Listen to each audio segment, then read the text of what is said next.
Good evening, good evening, good evening. How is everyone doing? I see you all here already. I hope everything is going well. Let me just make a few adjustments here. All right, there we go. There we go. How we doing, D? So glad to see you here. And let me fix this excuse me, fix this real quick before we get going so I can actually see what I'm reading here, right? Be like, how come you didn't do that before you started, coach? Look, y'all know how it goes. Y'all know how it go, right? Let me see how we're looking. Show Manucci saying, I got the tissues. You preparing yourself. How has the day been for everyone as I fix this here so that we can prepare to get started? I don't want to hold you guys too long this afternoon, but I did promise you guys this testimony today. So I wanted to be faithful to my word and still come in and give this testimony. All right, let's see how we're looking.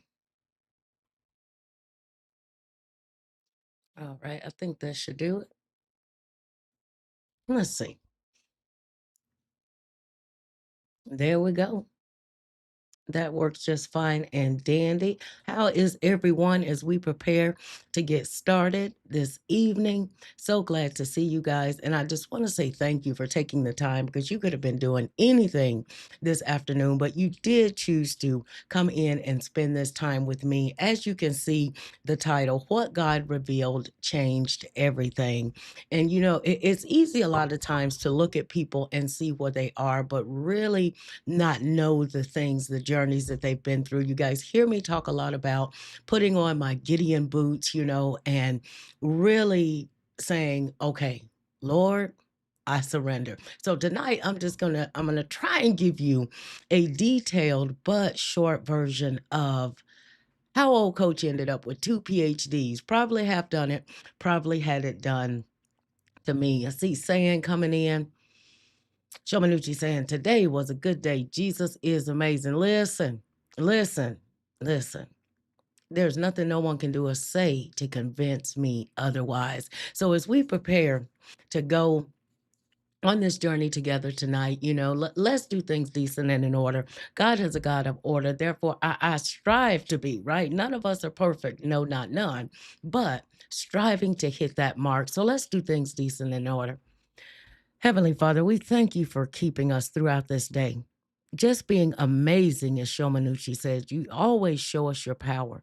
We thank you for your continued love, your grace, your mercy, and just for being long suffering with us.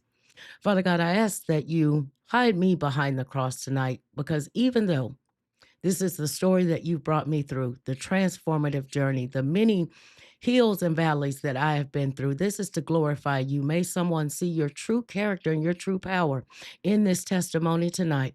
Lord, I ask that you tabernacle with us and may you be glorified in Jesus' name. Amen and amen.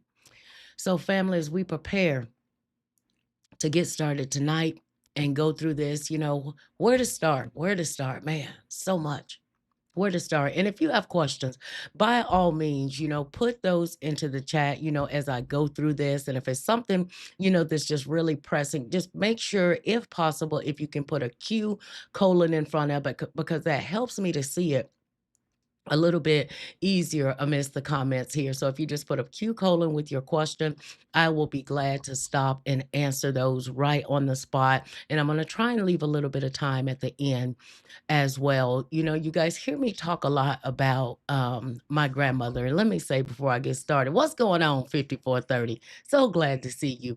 You guys hear me talk a lot about my grandmother that raised me, Miss Lenny Bell Spraggs. Man, nobody like that woman, I tell you. And I use her wise words a lot, throughout the broadcast. And um, I just can't thank God enough for the wisdom. Even though at that time I didn't understand anything that she was trying to say to me, but it all makes sense. At this time in Earth's history, everything is really clear about what she was trying to impart in me and the things that she wanted me to really understand as I was growing up.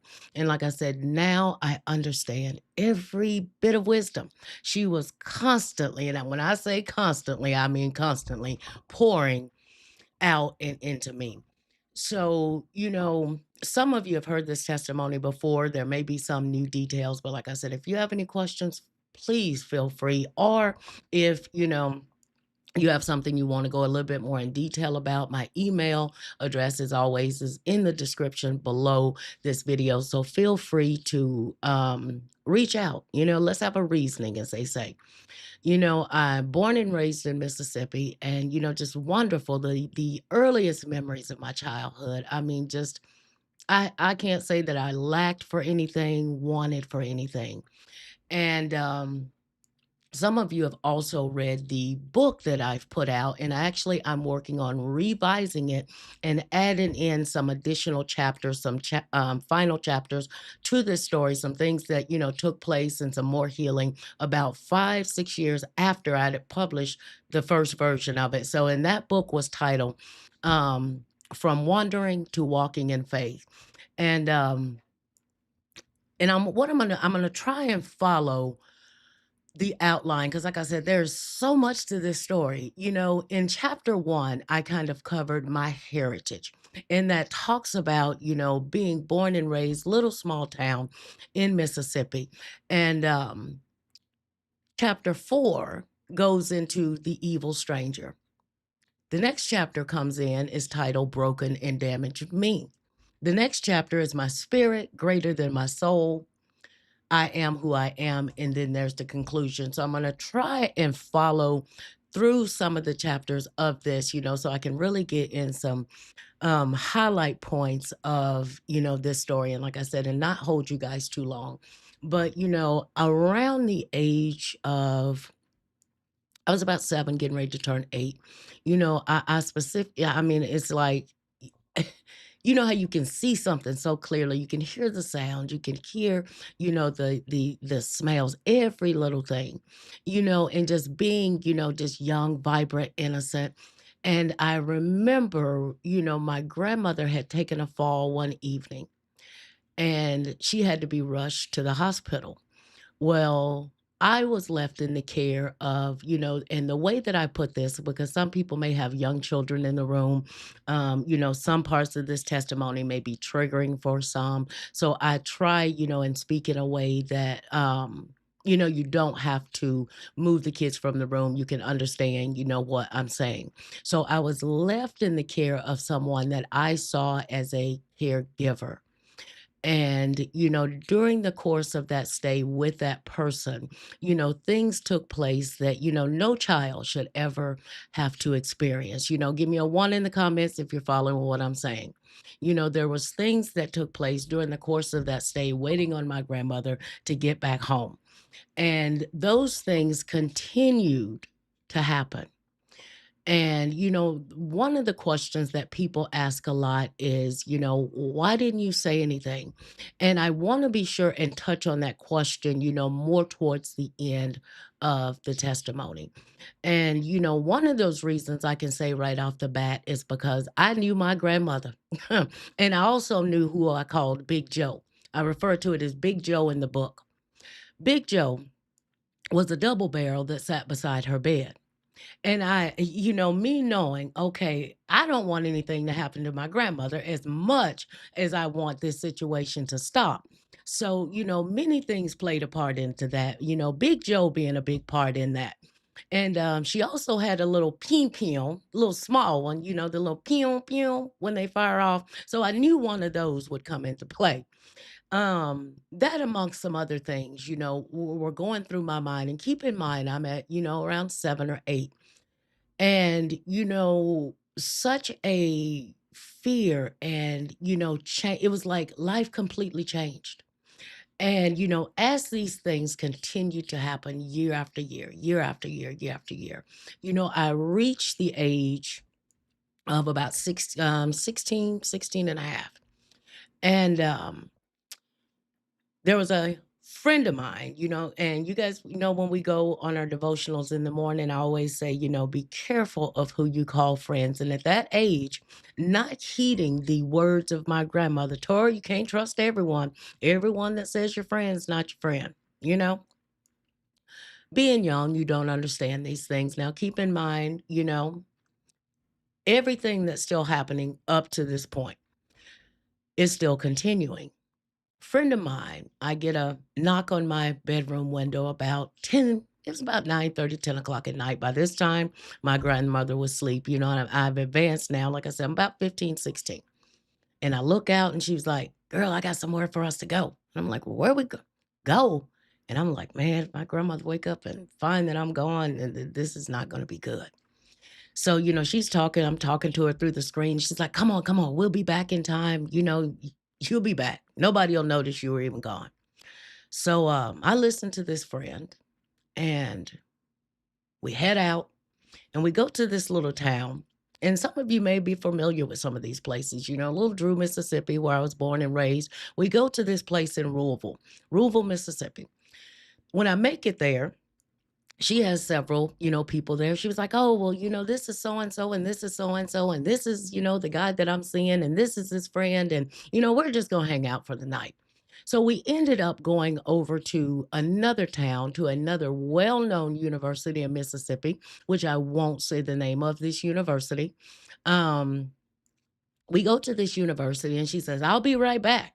Now, give me a one in the comments if you're following me when you're with your friend at this age and, her and her friend go off and they say, I'll be right back. Y'all entertain yourselves together. So, I'm looking at him, he's looking at me, and I'm like, well, what we going to do until they come back? And he has other plans.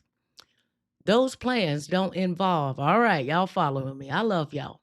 Those plans don't involve accepting the word no from my mouth. So, I did my best, to fight this off, but didn't win that battle. So after everything takes place, all right, y'all following me. I love y'all. All right. After that takes place, by this time, now mind you, I'd left without my grandmother knowing that I had left. By this time, I'm looking out this dorm room because this is happening on this university campus. We're way up in one of the dorm rooms, so far up that I couldn't even make out, okay, is that a slide down there or is that a park bench? What is that? I couldn't see. But the one thing that I could see was the sun was rising that morning. I specifically remember my grandmother had an appointment at the Social Security office and I was to drive her. So, if you've ever been there in Mississippi, there's nothing as beautiful as a Delta sunrise. But that morning, that sunrise didn't have the same glow to me from what I had just experienced and from what I was experiencing at home as well. So, my friend finally appears and I'm like, I have to get home, not only trying to process what had just happened, and he's looking like nothing happened, everything's cool, we just hung out, we just chilled, and I'm looking like, I I had no words. So fear is really setting in at this point because I know my grandmother is up. If back then the elders rose early in the morning before the rooster crowed, as they say. So I knew she was already up at this point. She'd already came in and discovered, where is this little gal at?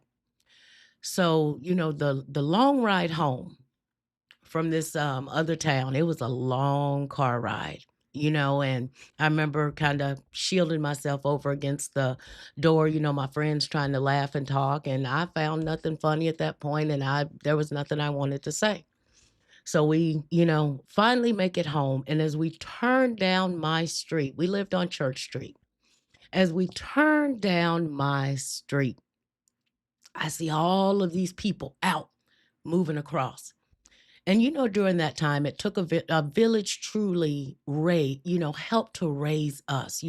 When I got in trouble for something, if I was away from home, my grandmother knew about it by the time I made it home, and Miss So and so took care of it before I made it home, right? So then you ended up getting in trouble again.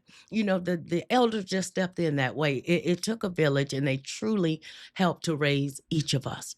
So as we're turning down the street, I'm seeing all these people, and then it registers, "Girl, they looking for you." And I'm like, "Oh boy." So at this point, I mean, fear, anxiety, the trauma from what has been continually happening from age 7 up to now is playing in one part of my mind. The fear of, okay, they're all looking for you. The event that had just taken place, and I'm just like, I don't know what to do. So I tell my friend, I said, "Hey, go around this street and let me out here. I'm gonna try and cut up through the back." And in the book, I talk about this part. We had this old chicken coop in the back. So I said, "Here's my brilliant plan. I'm gonna hide in the chicken coop to give me time to try and come up with a story." So I come through our back alleyway, get in the chicken coop, and I hear everybody saying, "Well, I don't know, Miss Lenny Bell, where she could be. She has to be around here somewhere. She can't, be too far." And everybody, I mean, they are looking high and low. The next thing I hear is, "There she is. There she is. I see her. There she is in there."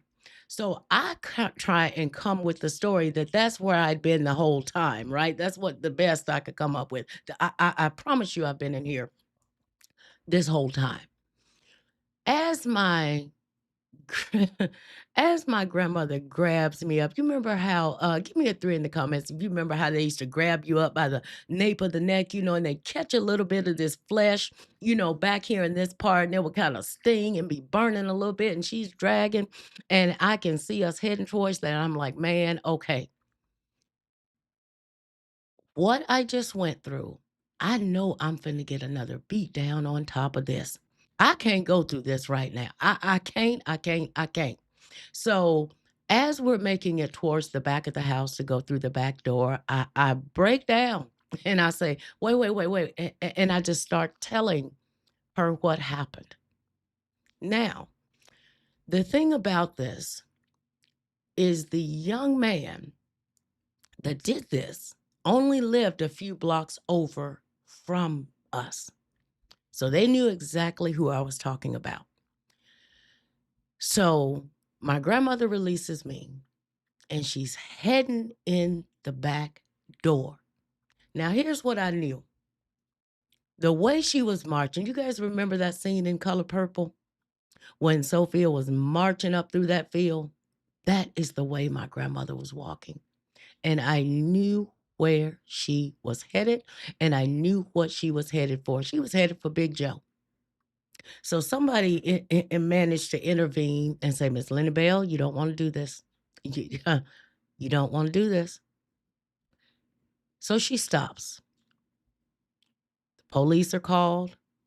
I tell my side. He tells his side. And back then they didn't have all these, different fancy instant forensic things, and all this stuff. And literally, this was like a little Barney Fife type jail situation, and I'm sitting there thinking that I'm finna go to jail, knowing that I haven't done anything. I'm the victim.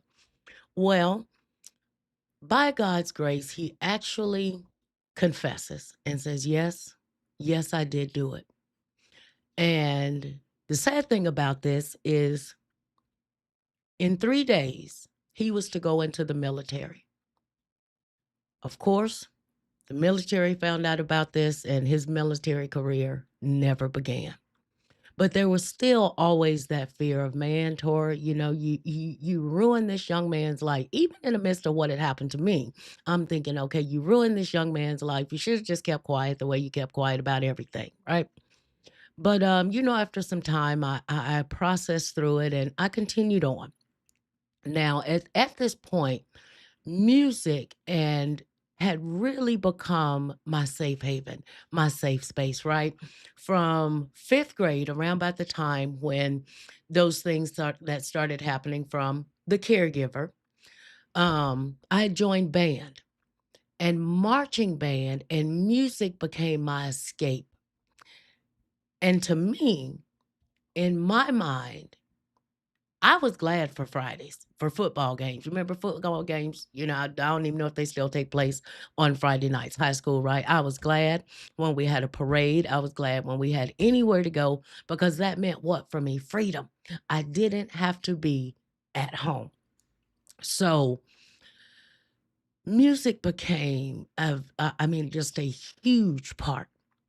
And so with band and everything, I go off to school on a scholarship as a music major.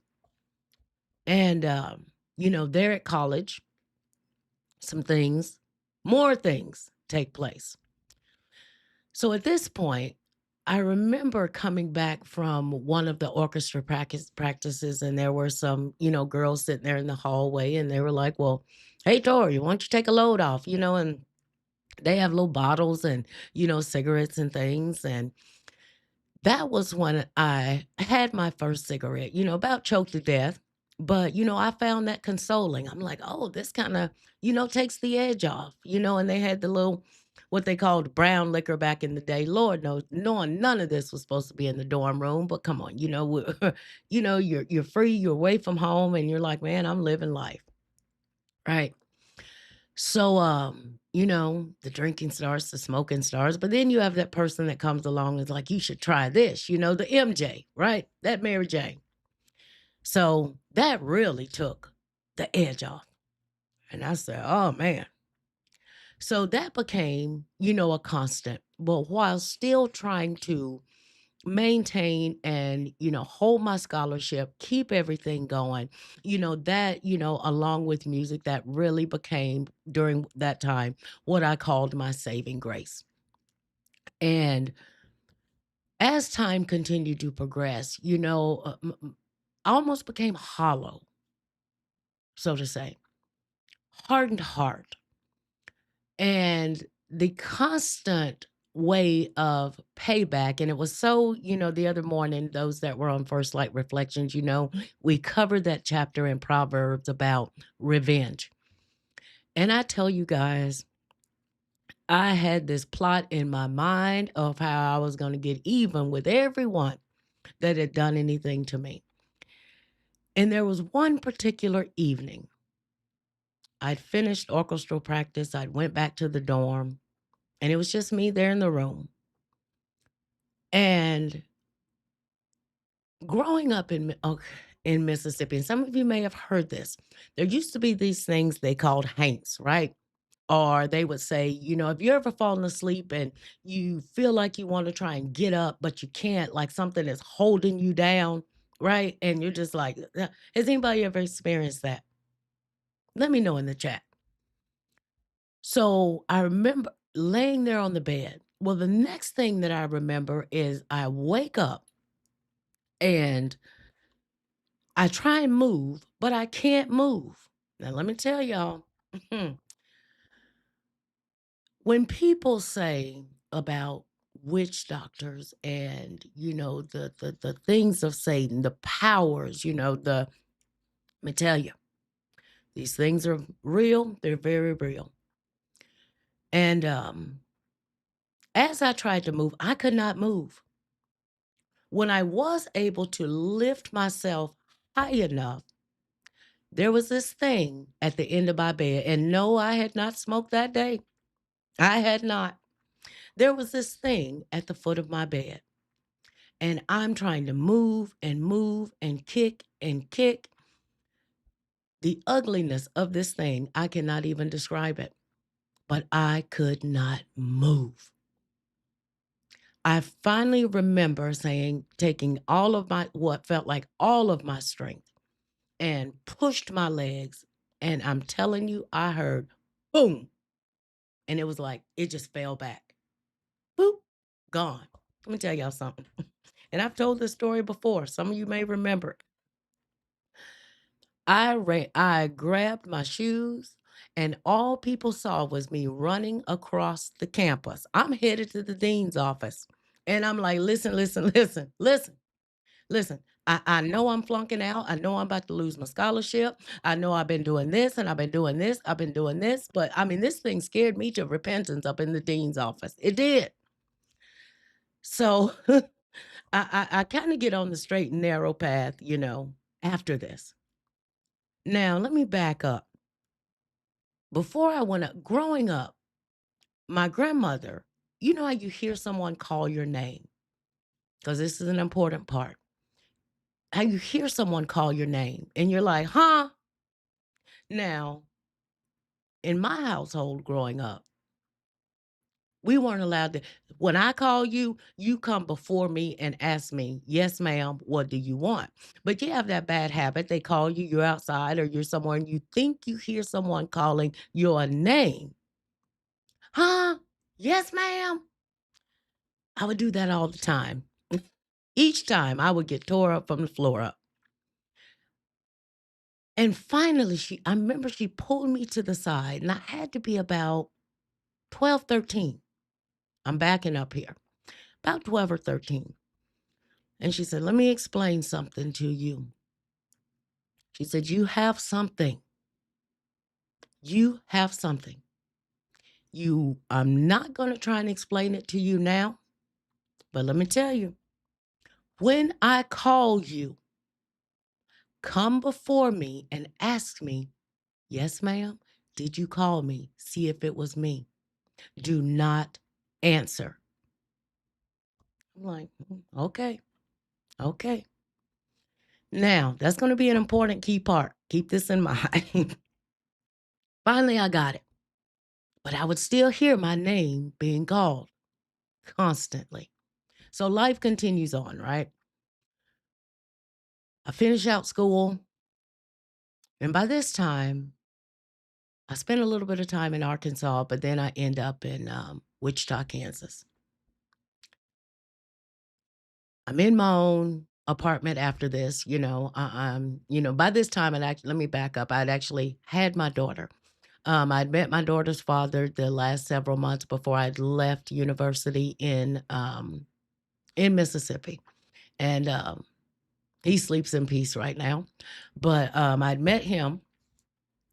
I was actually 8.5 months pregnant, almost 9, before I found out I was even pregnant because I was still just slim, slender. You couldn't tell a single thing. But surprise and surprise, when I went to the doctor, because I started feeling kind of off, at that point, any kind of alcohol or cigarettes, all of that stuff just started to make me sick. So by this time, I honestly figured, this is what I told myself: you drank too much, you smoked too much, you just made yourself sick. So I'm like, okay. So I quit. Still continue to feel sick. I go to the doctor. They're like, congratulations. I'm like, congratulations on what? And they're like, you're 8.5 months pregnant. What? I mean, she was so full baby at this point. They're like, well, we can't tell you if it's a boy or a girl, but it kind of looks like a girl. So you just be surprised on delivery day. Well, God blessed me with a beautiful, beautiful girl on January 13th, 1991, right? And she actually has my grandmother's middle name. Um, my God. So fast forward, we're in Kansas. This is the point. By this time, I'd taken that vow. I'm gonna keep a close eye on my baby. No one is ever going to get close enough to her to go through what I had to go through in any shape, form, or fashion. And if my brother was here, yes, that's it, Delisa, that Samuel experience. And I'm gonna loop back to that Samuel experience. Um, I swore, nuh-uh. And if my brother was here, he would tell you he was the only one that I would allow to watch her. And because this caregiver, and if you're putting two and two together, this caregiver that was brought into the home when I was younger was still in the home, right? I had locks, boom, boom, boom, on all the doors from the inside. And there was also, you remember how they would build, you could go from one bedroom through a closet into the other room. That was also bolted when I was away at work and my brother was watching my daughter. Those locks stayed locked. He stayed in that room. They had everything they need until I made it home. And we laugh about it. He was like, man, I never understood it. I just thought you were being extra safe, but um, Time passes on, and I'm like, by this time, of course, I'm what, 19? Yeah, 19, almost 20. The same person comes back and figures, well, you've went through this all these years. You're probably free and willing now. No, I'm not. I'm out of here. I'm taking my child by this time. So I move into my own apartment and leave that household to their devices. I was there at that apartment for maybe about 2 years. And Satan always lays in wait, always lays in wait. And I remember being over in the laundry room and a young lady approaches me and she says, you ever heard of a club called Fantasy? And I'm like, "Hmm." She's like, you should come with me sometime. Okay. So some time passed and I remember she asked me again. And it had been a long week at work and everything. And I'm like, well, okay, maybe I'll come out with you for a little while. So my brother, he comes over. He's watching my daughter because by this time, she's like 2.5, almost 3. So I go out. Well, let me tell you, fantasy was a whole different world. It was a fantasy that I had never seen in my life. Never before. And I'm looking and, still wet behind the ears, naive. And I'm like, is that a girl or what? Is that? Well, this is interesting. So at around about that time, I discovered, the drag shows. And I realized what type of club this is. You guys following me? Like I said, there may be people that have, small children in the room. I want them to be able to keep up with this story. So I'm looking around. I'm like, oh, well, this is different. And the lights and doom, doom, doom, doom, doom. And wow, okay. All right. To each his own. That's what I'm saying at this point. So I get introduced to some more people, and they're like, well, hey, why don't you come out another night and another night and another night? Let me tell you, when scripture says by beholding, you become changed. Well, after about 3 or 4 years pass from constantly building this circle of friends by beholding, I become changed. But let me explain this. Here's an important caveat. My mindset this was the way my mind devised the plan. This is a good hiding spot. For some reason, men don't seem to be able to understand the word no, that no is a complete sentence. So if these men are able to look like women, I can become a woman that looks like a man. You guys see the pictures, and there's many more, but I specifically selected those for the thumbnail. You know, you couldn't tell me from my brothers. I mean, I cut the hair off. I got rid of I had everything men's clothing from top to bottom. It became a safe haven for me.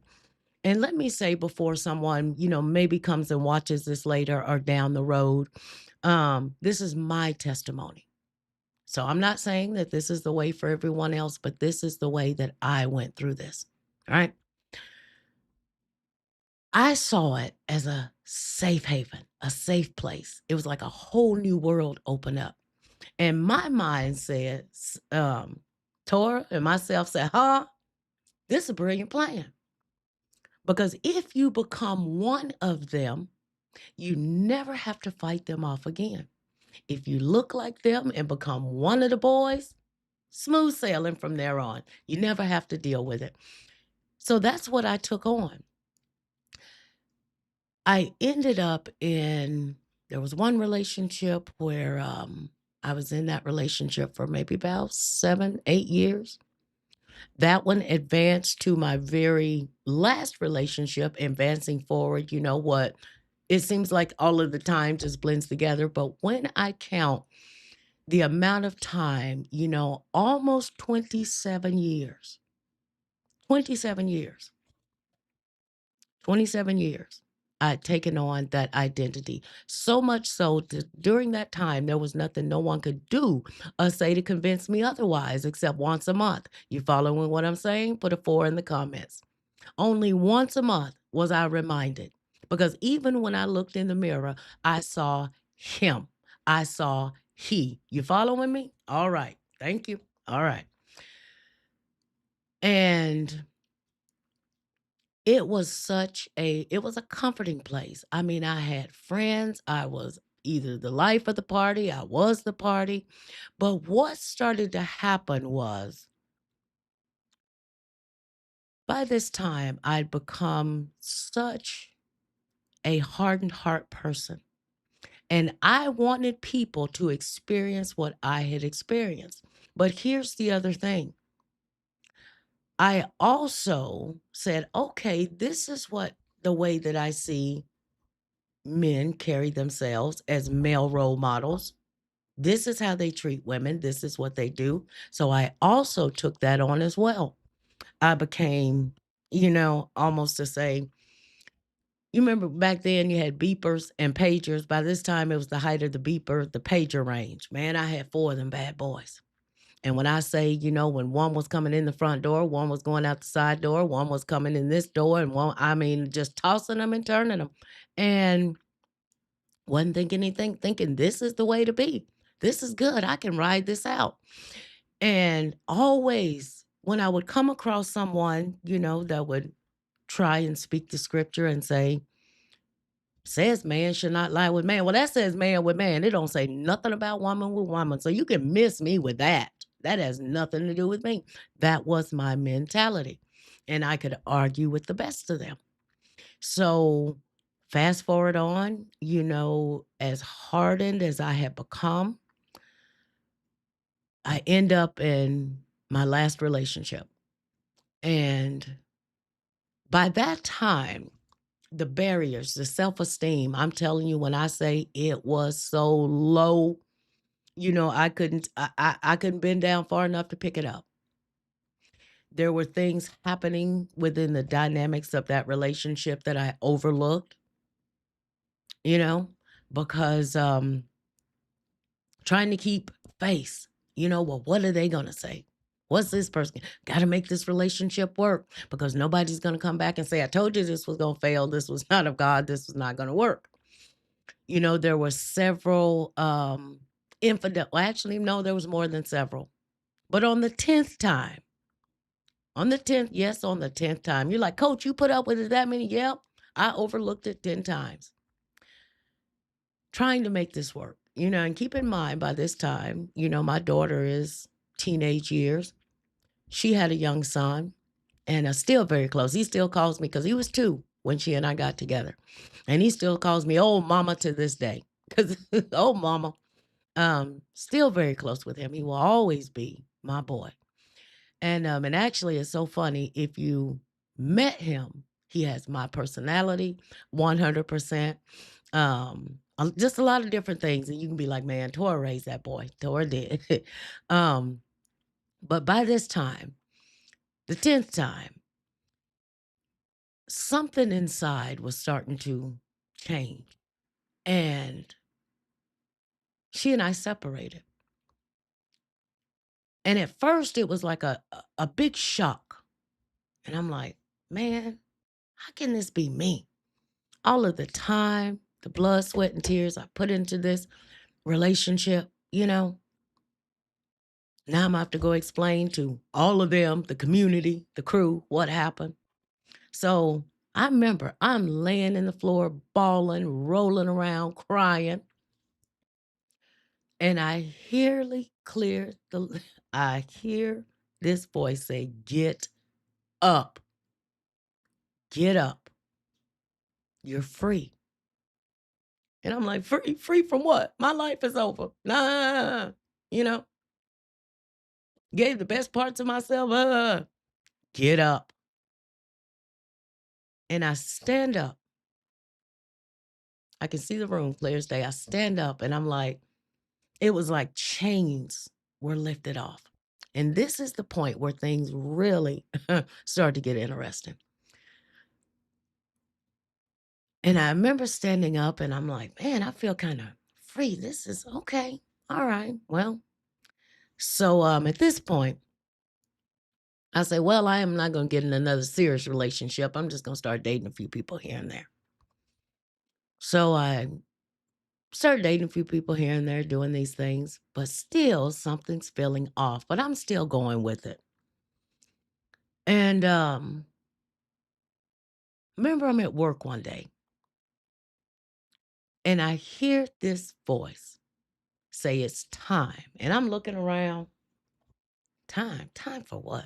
I don't, what in the world, man? Tori, losing your mind. This continued to happen over and over and over for weeks. And it would just be, it's time. One night I'm sitting at home, sitting on the sofa, looking out. There was French doors in this townhome that I was living in. There was French doors. And I'm looking out those French doors. And again, the voice comes, it's time. So I'm like, oh, man, all right. I don't know time for what, but it's time for me to go to bed. I'm going to bed. That night, I go to bed. I wake up and I'm thinking it's early in the morning. So I get up and I go outside. By this time, I'd started back smoking again. I get up, I go sit out at the little table on the patio. And as I'm sitting there looking at the fence, it was like the fence literally turned into a projector, like projector haze on it. And I'm looking and I'm like, oh, Tori, here you go. You officially losing your mind this time. And I remember I'm sitting there smoking and I'm like, huh. But I see myself. I see myself in my Tommy Hilfiger loafers, my starched crease, Tommy Hilfiger, men's slacks, men's socks, men's underwear, men's belt, crease, starch, polo, because I ain't going nowhere without ironing. When I tell you I was clean from top to bottom, haircut. I'm look. What is that? Is that? That's me. My God. And I just sat there staring at myself. It was like God was literally showing me myself, and I hadn't truly seen myself. By this time, the sun has come up. Almost time for work. I'm tired. I'm tired. I feel like everything in me has been drained out. So by this point, I'd gotten to the point in my life where I'm like, I ain't got time to be making up stories in line. I remember I grabbed my phone, I texted my manager, and I said, ain't nothing wrong with me. I'm not sick. Ain't nothing wrong. I'm just not coming in today. See you tomorrow. She texts back and she said, okay. So I went in and I laid down and I slept for a little while. I get up. It's time. Time. Okay, I go in and make me some coffee, go back outside, open up another pack, because by this time I'm a smoking chimney. I'm like, man, something's going on here. Sit out there with my coffee for a little while. Then I said, well, you know what? Let me just go in here and grab a notebook. Maybe if I start writing this stuff down, because ain't nobody going to believe what I'm going through right now. So I start writing things down. But here's the thing. Everything that had happened from childhood up to that moment, it started moving like a ticker tape, just replaying. And I'm writing. And it was like God was saying, I'm going to need you to go back. And I'm like, oh, no, no, no, no. I went through that hell once. I don't want to remember any of that. I buried it down. I'm fine. I'm here. I'm good. No, no. And I remember on the first journal draft, I wrote on the front, Gideon boots, walking through the valley of destruction. Because here's what had to happen. God was showing me you're going to have to go all the way back, no matter how painful it is. I need you to remember everything and understand. So each day after work, I would come home. I'd stop hanging out. I'd stop going to the drum circles. It was come home, sit there, and just wait on instruction, literally. And writing everything that would come to mind, all of these things. And I'm just like, man. But here's what I found: the more memories that came back, no matter how ugly they were, each memory was unlocking a closed off part of me as I processed through it. This went on for several months. And I remember in the office one day, by this time, I'm single. So I'm like, I ain't dating. I don't want to, I don't want nothing, no parts of nothing. I'm working through this thing, right? My office was on the third floor. And there's a friend of mine. If I could summon him, he'd come on and tell you. He and I would come down and we're walking through the atrium. And we're just talking like normal. We're heading out on a smoke break. And he goes ahead of me. And as we're going out, I'm like, I'm coming, I'm coming, I'm coming. He stops and he turns around and he says, Tori, you okay? I say, yeah, what are you talking about, man? Come on, let's go on out here. And for our break time, be done blew away. And it's time to go back up. And he says, okay. Now I didn't think anything of it. Go out. I get home that afternoon. Again, it's time. It's time. Time for still hadn't put it together. Time for what? Now keep in mind, my friend being like, "See, okay, didn't think anything of it." That night, when I opened my closet, let me write because I don't remember some things. There's that closet. Remember to tell you about that. When I opened that closet, and still to this day, my closet is my closet. I like my black shirts with my black shirts, my pink shirts with my pink shirts, my blue pants with my blue pants, my gray. Right. So this is the way my closet is looking. But mind you, it is still all men's polos, men's everything, socks, belts, shoes, everything from top to bottom. When I open that closet, I'm like, oh, I don't want to wear this tomorrow. I don't, I don't want, oh my God. Who would wear this? Oh gosh. All right. So I said, well, you can't go to work with no clothes on tomorrow. You got to wear something. So grudgingly, I actually put it on. Now, normally, when I would be getting dressed, do you guys remember a movie called The Thin Line Between Love and Hate? Give me a 6 in the comments if you've seen that movie back in the day with Martin Lawrence. It was called A Thin Line Between Love and Hate. In the midst of my craziness, I had taken on that. Y'all remember that? All right. Thin line between love and hate. There was a part in that movie where Martin Lawrence would get dressed and he would like, man, I got the gift of gab and I'm not going to finish it. I'm not going to finish it. But that was the line that I took on. So when I would be getting dressed, I'd be like, man, I got the gift of gab that can, if you've seen the movie, if you know, you know. Man, put on my good cologne, not that old, spray water CK1 stuff, man. I had the good smelling stuff. Them 90, $150, 200 bottles of men's cologne. Boy, it's just smelling good, looking good from top to bottom. So I thought, yeah. So I get dressed. And like I said, normally I'm excited to put on my stuff and be cleaned up, walking into the office, even had all of the watches. You know, when I say everything of men's attire, I own not one piece of women's attire. All right. I'm at the office and I just can't wait to get home, to get out of them clothes.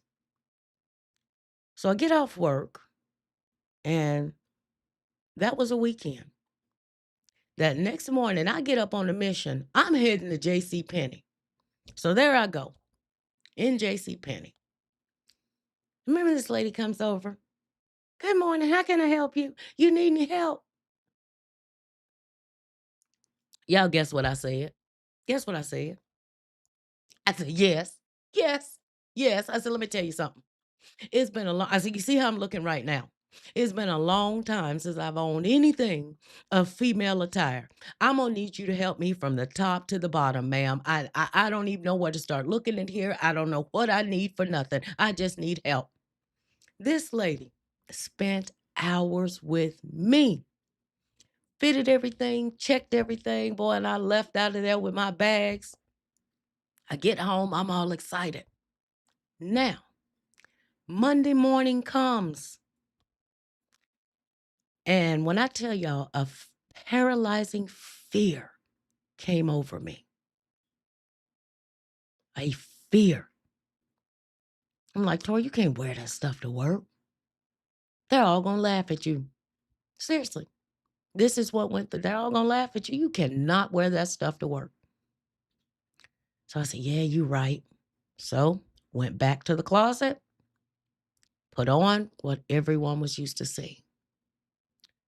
So the next day, I said, no, man, I've spent all this money. I bought all this stuff. So I said, okay, here's what we're going to do. Let's start with the socks first. Yeah. So I put on the women's socks. So that day, all day at work, I had on my women's socks. Nobody could see them. I still had on everything else. Then that next day, I said, okay, let me wear my women's loafers instead of my men's loafers. That won't be real obvious. Nobody will really notice that. Okay. And at this point, I'd actually started growing my hair out too, because I used to keep it low, like this low all around. I started growing my hair out. And so by this time, and my locks had gotten kind of long. And nobody's going to notice. All right, you got the socks, you got the loafers. So I make it successfully through my mission. Nobody noticed. So then the next day, I say, okay, you got the socks, you got the shoes. Now what else can you switch out? All right. Do I want to switch out the shirt for a blouse or the women's pants, the men's pants, or do I want for the women's trousers? Okay, well, all right, okay. I'm going to go with the blouse. They really won't notice that. So I switched that out. So if you see what's happening here, and when I have conversations where I have to speak to groups of people or even individuals, and one thing that I can say, the fear of coming back out and saying, I don't feel like this no more. Something is different. I don't know what yet, but something is different. That fear, that was my fear. Oh, now you're going to have to hear them say, you don't know which way your gate is swinging. You don't know which way you want to go. Man, and you know what? I'm not going to deal with that. So you know what? I'm just going to go back. I'm going to stay in here. I'm going to stay. This is where all my friends are. This is where I'm coming. No, man, I'm not coming out there. I don't want to hear that. But I continued on. I said, okay, I got the shoes, the socks, the blouse. Let me switch into the trousers. So I remember this day. I had on this pink top, and actually I still have the top over there. I had on the pink top, white trousers, little wide leg flare on them. Had on my little shoes. By this time, I said, shoot, let me try and get fancy with this, all right? Had my little rouge, as my grandma, you remember the old people used to call it rouge back in the day? Put a little rouge on your cheeks, a little something on your eyes, your little eyelashes. And I go into work. Nobody says anything. I'm like, okay. All right. Nobody. All right. Maybe they just ain't notice. Now, my manager and I had worked together. She actually started a week prior to me. We had worked together now at this point for almost about 8 years by this point. I'm going, because our building was circular. I'm going around the building this way on break. She's coming around the building this way and passes me. And I'm like, you all right, Clary? You all right? That's what I'm thinking. She didn't even say anything. That's crazy. Mid few more steps, I hear my name and I turn around. She's like, Tora. I say, yeah. I thought you didn't see. She said, wait, hold up, wait a minute. I didn't, I didn't recognize you. Oh my God, you look so nice. Oh my. Now, when I get back actually inside the office, nobody said anything because these people that I'd work with, I guess thought I was off because the little boy wasn't sitting at my desk. The man wasn't sitting at my desk. I guess maybe they thought it was, I don't, but nobody recognized. Now, here's the part. Remember that friend that I told you that asked me, Tora, something wrong with you? You feel okay? Once he realized when we were out on break, he said, you remember that day? I said, yeah. He said, man, I knew it was something. And I said, what are you talking about? He said, Tora, I knew something was different because you don't remember seeing that person that passed you. And I said, what person? He said, you didn't see her. She was about 6'9". Now, mind y'all, I'm about 5'4.5" on a good day, 5'7" on the weekends, right? 5'3" and a .5 somewhere in there. Whatever, it don't matter. But 6'9", boy, slender. He said, you didn't see? No. He said, man, I knew something was wrong when you didn't chase her down and come back with them digits and have a date for the weekend. I said, I don't even know who you're talking about. It was like vision completely blocked. Telling you. He said, I knew something. And we talked and we laughed about it and went on. But as time continued to go on, everything, I completely flipped the wardrobe. But I put that wardrobe to the very back, everything. I kept it all and I pushed it. And that's an important part. I pushed it, as far back to bring in all of the new stuff, right? So I realized, well, the devil is a lie. Nobody laughed about it or nobody said anything. And if they did, I still say to this day, they never said to my face, you know?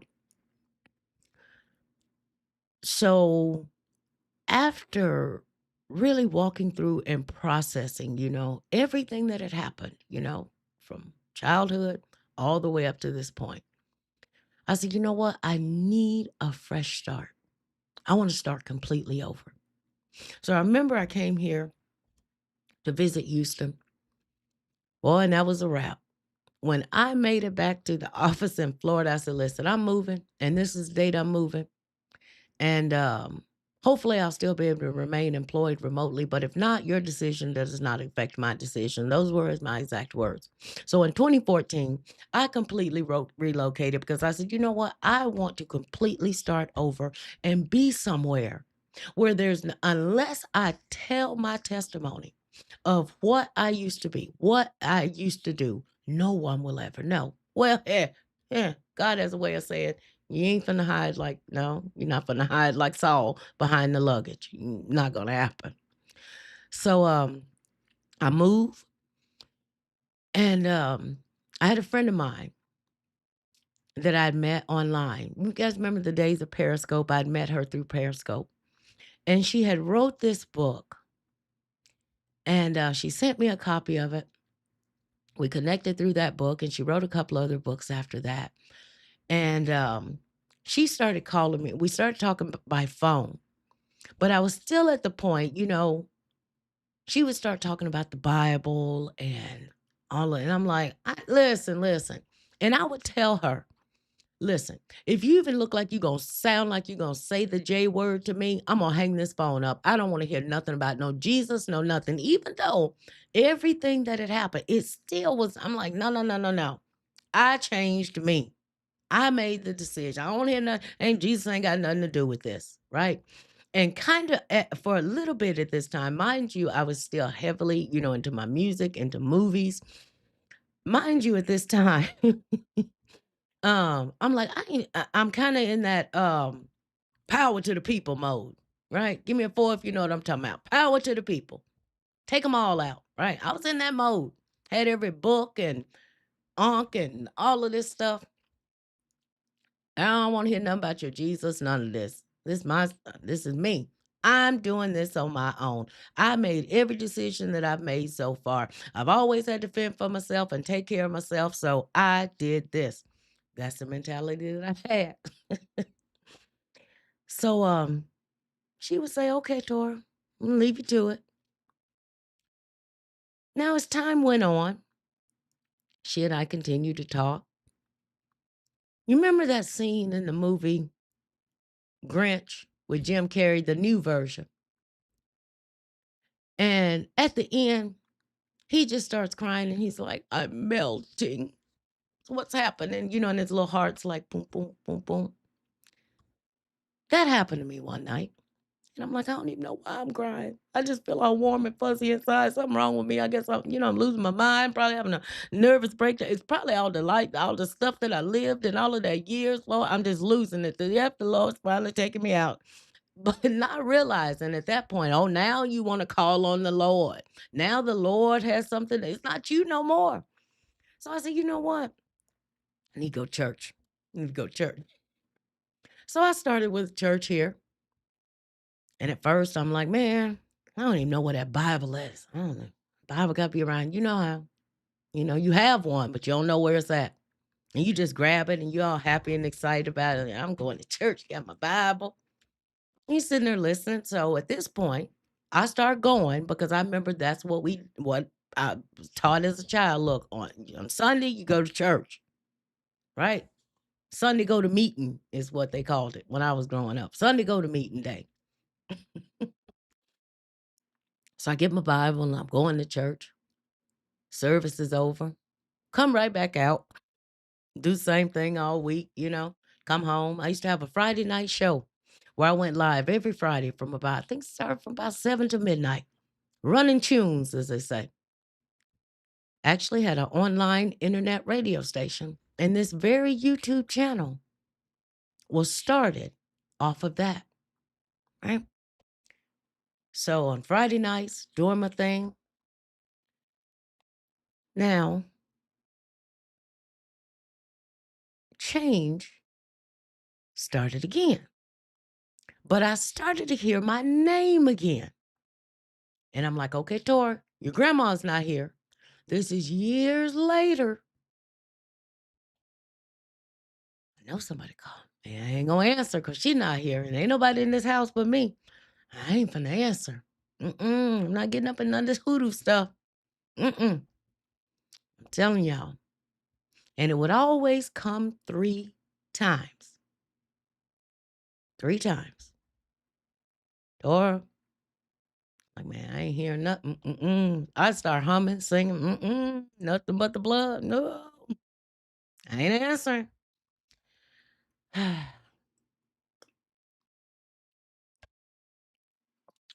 So, I wasn't answering. I didn't answer. I'm like, no, I remember what my grandma said. So, still going to church with my little Bible. And I remember one night I sat down and I opened up and I said, well, let me see what I can find up in here to read. So I open it up and I start in Ephesians and I'm reading. And there was a line that my grandmother used to always say. Now, I thought she had made it up. I did. I thought she made it up. It was just one of her sayings. That line was like glaring off the page there in Ephesians. I'm like, hmm. And then I hear my name and it's time. Oh, here we go again. And I continue reading. It was like the words on the page were like lighting up. Now, at this point, here, brand new city, new people, nobody knew anything. Still out of that lifestyle. And for the longest time, and sometimes, when people say, you've heard the saying, they pray. And when I went to title this, I kind of went back and forth with people say, I left the lifestyle. I don't ascribe to that. The lifestyle left me. And here's what I mean by that. God had a plan. He had his hand over me every step of the way. And all of those years and all of the hatred that I'd built up for that caregiver, you following me? All of that started to dissipate and go away. And I realized truly at that moment what I went through was to be someone else's saving grace. I remembered, you guys ever heard of the crossroads, the turn roads? In Mississippi, there's this thing called turn roads.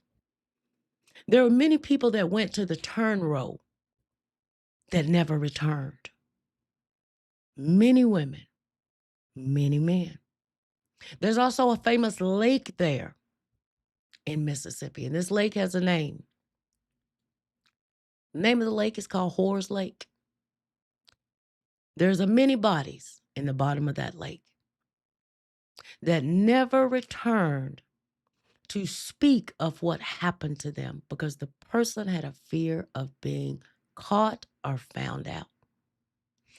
And through all of this change, through all of this transformation, through starting with Ephesians, slowly going back into church, my friend was able to start calling me. And actually, I would call her, girl, did you know about this scripture? Now she'd look inside. I like, Tori, you feeling okay? She's looking like this at this point, right? I'm realizing what I went through was but a bump in the road compared to what God had in store. How he wanted to use me, and he kept me to encourage others in so many ways, right? And it was like a fire lit up. Now, about this time, I left the first church we started at, and I started going to another church closer to home. And at this other church, I'd gotten into the media ministry. And they had not had, they still have the fog machines, the lights, and all of this stuff. And I'm having a good old time learning and clicking screens and doing all of this and just going to church. And I remember waking up one night and I heard Luther. It was about 2 o'clock in the morning, and not Luther Vandross.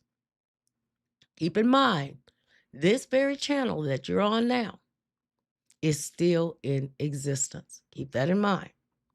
Has all of the music stuff, all of the Friday night things, all this stuff is still going, right? I got one foot on the bank and one in the river, but I'm still going.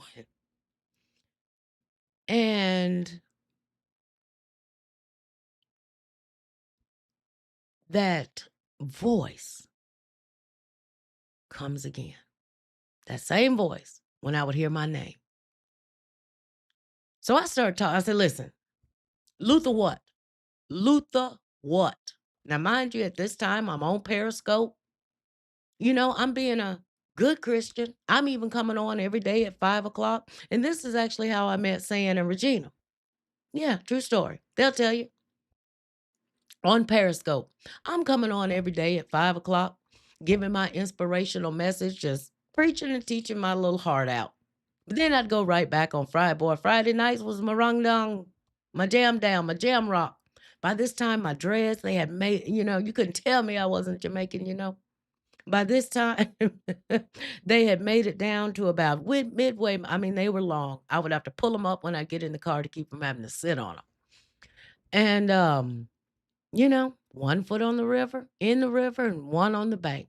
But still thinking, hey, this is what the Christians doing out there, but I'm going to church, right? But then that voice still coming. Luther, Luther, Man, I don't know what does Martin Luther King have to do with this? Because I know you're not talking about Luther Vandross. I know you're not. So I grabbed my iPad. It's about 2:30, 3 o'clock in the morning. Grab my iPad and I flip it open. Lo and behold, this video pops up about Martin Luther, the Protestant.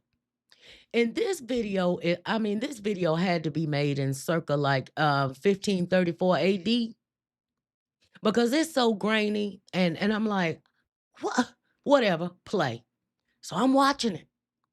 But the more I watched it, as old and outdated as this black and white, it wasn't even black and white. It was like gray and with a little bit of hint of white.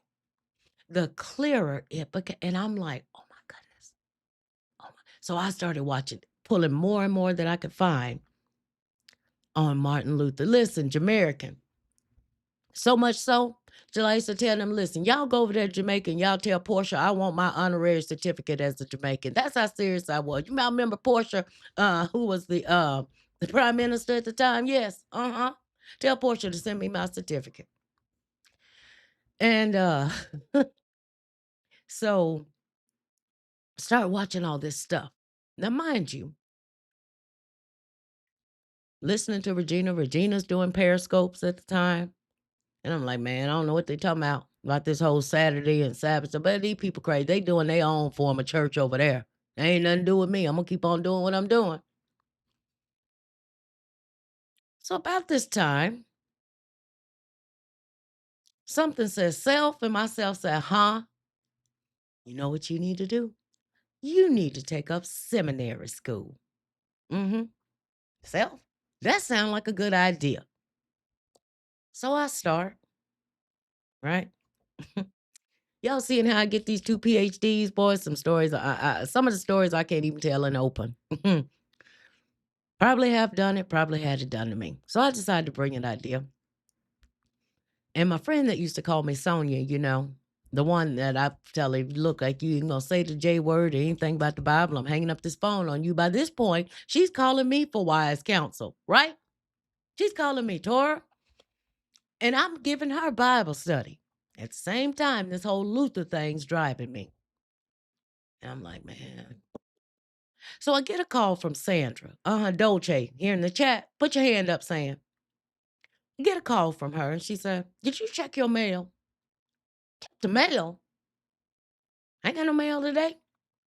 I said, where'd you send it? What'd you send it? Where'd you send it? I sent it to the P.O. box. Well, So I'm thinking, oh, okay. Let me run over here. So I get in the car, run over to the P.O. box. I get home. I tear this box open. What do y'all think was in this box? Those that haven't heard this testimony, what do you guys think was in this box? From Sandra, from Dolce. What do y'all think? There she go, putting up her little Italian flag. What do y'all think was in the package? Hmm. What do you think? Give me a guess. What do y'all think was in that package? Dorothy says, great controversy. All right. Mm-hmm. Look, saying so, I'm going to tell yourself, books. I should have brought the books in here with me. There was the Steps to Christ, and there's this book talking about National Sunday Law. And I'm like, oh, here she go with this stuff. Now, me, let me tell y'all what I did. She don't know who I am. What is she sending me this for? Does she know who I am? Does she not see my pastoral counseling certificate on the wall? Does she not see all the 4 certificates that say Pastor Taurus Prags? Let me tell y'all what I did with them books. I took them books and I went, psh. It's exactly what I did with it. And every time I opened my closet door, now keep in mind, Martin Luther, and I'm going to go back to that closet too about them clothes in it. Every time I would open my bedroom door, it would push the book back. So the corner of the book ended up folded like this. I wasn't picking it up. Me tell y'all, that book stayed there for so long, and it's still folded like that. When I go and speak in different places, I take it and use it and show as testimony. Her Post-it note in her handwritten Post-it note is still on the front of that book. About a month, maybe 2, maybe longer. Now keep in mind, Luther is still playing through my head. Luther, look, Martin Luther. I'm watching all this stuff. So I'm like, wait, I'm watching something, another Luther thing one day. Wait a minute. I go over and I pick up the book. And I'm trying to straighten out the pages. Man, these pages so tore up on that book. Y'all will see. I'm going to bring it one day. Started trying to fold it out, and I started reading. Like, uh, oh, no. Hold up. That same voice said, it's time. It's time. Now, here's where that closet, remember all those clothes that I told you? After I switched everything over, after the lady got me started at JCPenney and I switched my whole closet over. Remember I told you by this time I'd already moved here to Houston. And you may be wondering, well, what happened? What'd you do with all those clothes? In the midst of this, it's time coming again and my name being called, I checked my email and I still have it.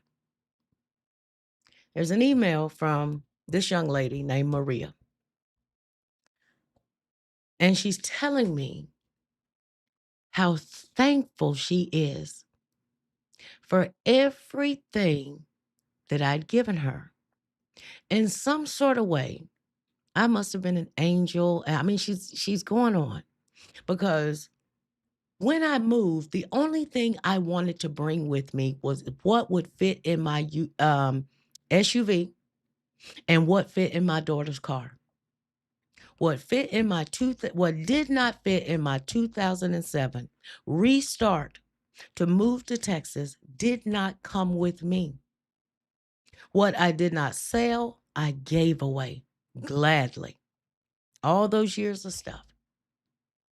If it didn't fit in my vehicle and I didn't think that I was going to use it within the first few months of being here, I either sold it or gave it away. Before I moved, this young lady came over and she was like, my husband and I, we just moved here. We're staying with his family. We're trying to get stuff to get our own place. And she was like, are you selling this stuff? And I'm like, yeah. And I was like, but I only have a couple of days left and I'm out of here. I'm moving to Houston. So I said, well, here's what I'm going to, she's like, this is all the money that I have. My husband's still trying to find a job. He has an interview coming up and he doesn't have anything to wear. I said, what size is your husband? She tells me the size. I said, what size shoes does your husband wear? She tells me the size. What collar neck size shirt does your husband wear? She tells me the size. Guess what his sizes exactly matched? You want to take a guess? Everything that was in my closet. So before I left, matter of fact, it had gotten down. I literally had about 2 days left. I still had bed, dresser, all those clothes, all those things. I said, here's what I'm going to do. If this stuff hasn't sold, anything that's left tomorrow night, you have it. Have it. Just come back, take it all. She's like, really? For real? Yes, ma'am. Come take it all. Silverware, cups, anything that's left in this townhome, take it. Have it. She says, but we're staying with my husband's family. I don't have any, and we don't get our own place for, until I think it was, she said maybe about another week. I'd have to pull that up. And I said, okay, here's what I'm going to do. So I called my landlord. I said, listen, he was the most wonderful man, Mr. Clyde. So, Mr. Clyde, I have this lady, and I know you want this stuff out of this townhome, but is there any way I will put everything neatly in the front room, boxed up, ready to go. Can it stay here after I'm gone? Can I give her your number and trade the numbers between you two so that once they get their own place, she can come and pick this stuff up and basically furnish their entire home, pretty much. He said, "Said her done, Tora. Anything for you." And he said, "Matter of fact, anytime you're ready to come back to Florida, just call me a couple of weeks ahead. And if I don't have an empty place, I'm gonna put somebody out to put you back in it." I said, "Okay." Now, as I'm reading this book that Sandra has sent, and I'm reading this email from Maria, and she's telling me how they'd gotten situated finally, everything was going good. And she just wanted to thank me because when her husband went in for that interview that day, he was dressed so nicely and he spoke so well. They hired him on this. She said, It's like everything in your closet was meant for my husband. Our home is furnished. I just wanted to let you know we are doing well." I still pull that email up and read it every now and then. But see, everything has a reason and a purpose, right? Even though, I mean, the watches, everything I had fit her husband to the even, how the men's watches are big. I had to go and have them tailored down and the links taken out so they fit me perfectly. They fit him still. Everything. Only thing I didn't get a mail, I'm like, man, you have to get his own underwear. Those all going in the trash. But everything else, undershirts, t-shirts, socks, shoes, tennis shoes, everything. Won't God do it? So I continue listening to Regina a little bit more. I'm reading all this stuff about Martin. I'm reading this book that Sam sent, and I'm like, hold up, wait a minute. Hold up, hold up. And at this point, telling you, deep in this book, deep in it. Like, man, there's 10 of these commandments. I follow a few of them, but I definitely don't follow that one. Man, these people crazy. And I ain't doing all of that. That's doing too much. I ain't doing all of that. But I continue to study, push against, fight against. But again, the Lord's calling my name. You know? Um, and I tell people now, fast forwarding this, that I ended up becoming a 7-day Adventist, trying to prove myself out of 7-day Adventism. Because there was no way I could turn it, move it, flip it, and disprove any of it. Any of it. Trying to prove Regina wrong. Be like, this woman is crazy, and all the rest of these people are crazy. And besides that, who going to church on a Saturday? Nobody. Not me. I'm telling y'all, fought kicking and screaming. Kicking and screaming. Me, with my pastoral counseling and my degrees, I ain't got time for this. The Lord said, that's what you think. So, yeah. Yeah. So then I say, all right, fine. Do this thing. Now, mind you, through all of this, I'd also never been baptized. I remember each time when I would see my friends going up or, the music would be just hitting right, that E flat on that organ. It's like every time I would try and move, I couldn't move. I'm like, man, I want to get in the line. I had tried many times throughout the years. And I remember, I call him, I got two chief, chief 1 and chief 2. Chief on here too. I said, there you go, JG, he on here. I'm at this church and I'm like, I hear it again. Oh, it's time. It's time. Now, this was the middle, by this time, COVID had come in. And I remember calling Pastor Smith. I said, look, I need to be baptized right now. Right now. I don't know when the time of my going, the time of his come. I need to be, I don't care if ain't nobody there but me and you. I need to be dipped. Man, I'm telling y'all by this time, so many things had come full circle. But what really came full circle again was this channel. This channel. I remember my daughter coming to me and she said, Mama, how'd you do it? And I said, do what? She said, how'd you get 17,000 subscribers? And I said, what? She said, you got 17,000 subscribers on YouTube. I said, yeah, no, I don't. She said, you want to look? Man, I went and looked and I said, this is what it is. About that time, the Holy Spirit said, well, you've accepted a lot of truths.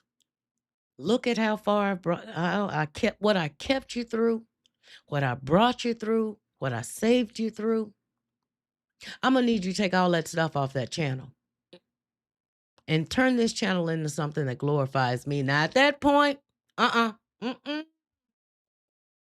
like I had gotten any of those 17, like I knew even the 17,000 was there. I didn't pay attention to it. I literally set stuff on there and forget it. He said, change the channel. Change the channel. Man, I'm about to lose all the people that are subscribed. Change the channel, all right. Hmm. Hmm. My love for music started to change. I had a 24/7 online running reggae station as well. Well known, Storm Vibes Radio. You want to Google it right now? Some of the stuff I was able to pull down. Storm Vibes Radio. When you see that logo, you'll be like, yeah, that's her right there. Storm Vibes Radio. I shut it down. The next thing, I had these big discs of music. There was just about, there was no party, event, anything I could go to, any song just about that people would say, hey, do you have this song? No, of course. I had a huge digital archive. And this was again, fast forward, keep in mind after baptism, and the Lord was like, man, you done went up there and you done gave them vows, you done did dump it, change the station, dump.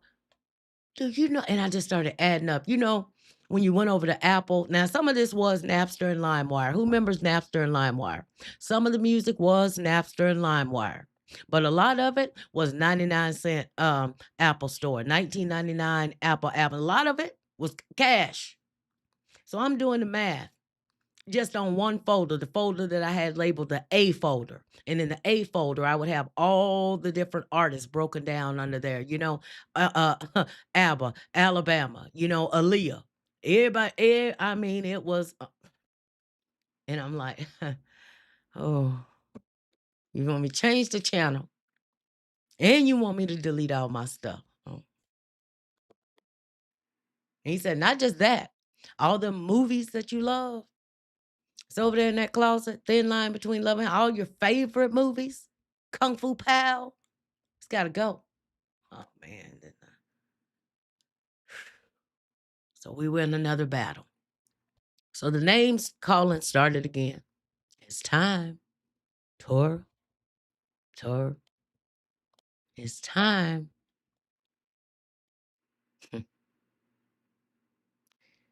Tell y'all.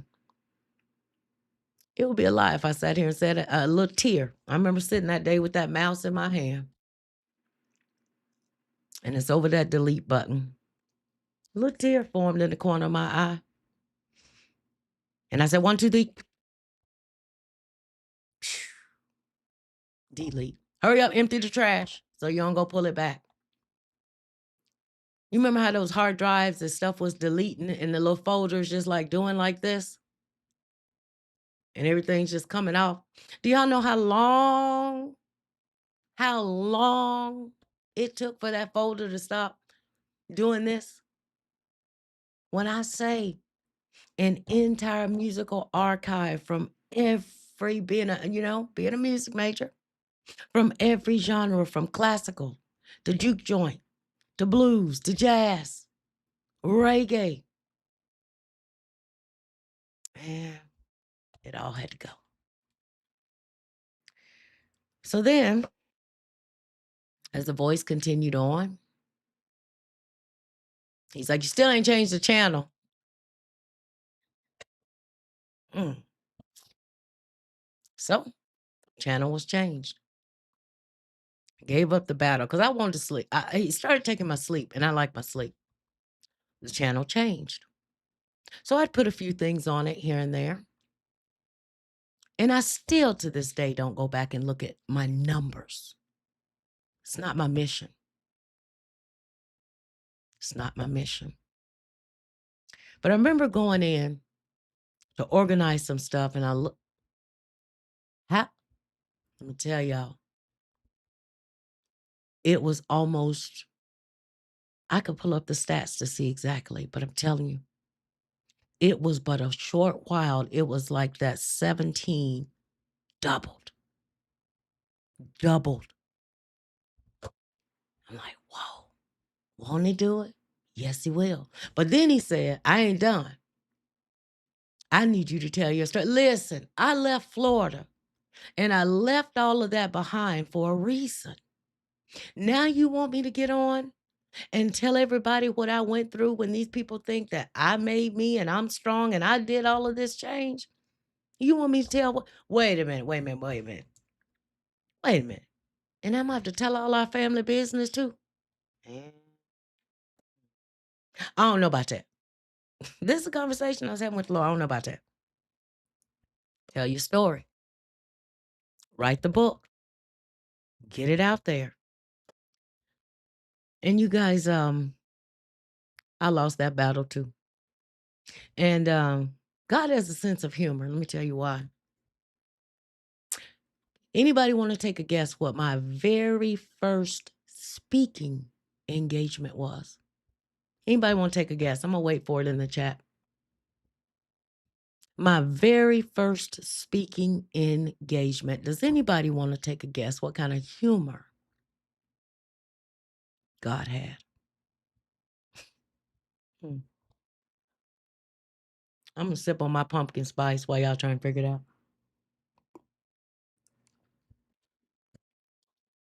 Yes, he does, D. Yeah, God has a sense of humor. No, wasn't a reggae concert, Cheryl. Mm-mm. My very first speaking engagement when he sent me on a mission. And I said, I have the video still. And I've never, and I've blurred out, the faces in it, but I've never released it. It's sitting right here on this hard drive, looking at it.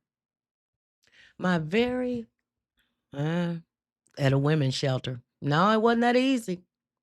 My very first speaking engagement was at a counseling center on the other side of Houston for males that were released from prison and currently on probation for child abuse and molestation and grape.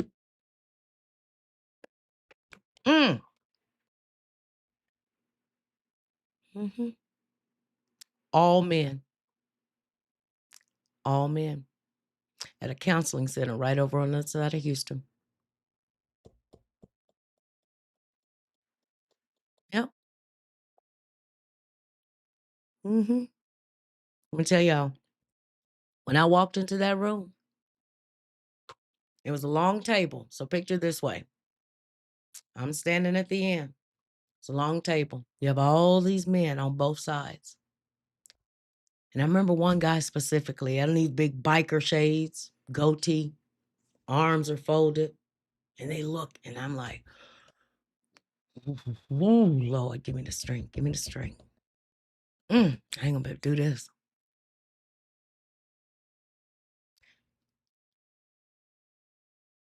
But when it was time to open my mouth, the words came. And surprisingly, and to their surprise, They weren't beat down. They weren't judged. Remember, when I first started talking, the more I talked, this is what I saw.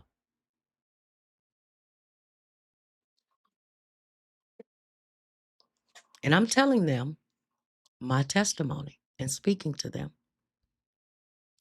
After that event was over, the big bike, I'm going to call him Biker Barry. Biker Barry, he's sitting there, still has his shades on. Most of the people have left the room. My mom is there with me. And I go over to him and I say, "Are you okay?" Once I was close enough to him, I saw that all of the tears had been running into his beard. He composes himself and he says, "I did that because that is what was done to me. And I knew no different. I grew up thinking that is how everyone else did it. So I did it to someone else." Another young man, telling y'all that was a powerful day. I go outside. There's an older gentleman. He's in a wheelchair. And he's trying to get up out of this wheelchair. And I said, no, I'm coming. And he said, "I need to talk to my son. I need to talk to my son." "Where's your son?" "Well, he's in jail." "Well, how you going?" Let me tell y'all something. Mm. The report that I get back from that, this man was able to speak to his son. This man apologized from everything from top to bottom that the Lord could bring to his remembrance to his son. Right? So the courage that the Lord gave me to speak life into the very thing that I hated for so many years, to speak life into the very thing that I became outwardly to protect myself. Because like I said, I figured if I looked like them, if I talked like them, if I walked like them, I would never have to worry about no not meaning no again. And God used my very first speaking engagement to speak to that room full of rehabbing child abusive grapers. Let me tell y'all, after that,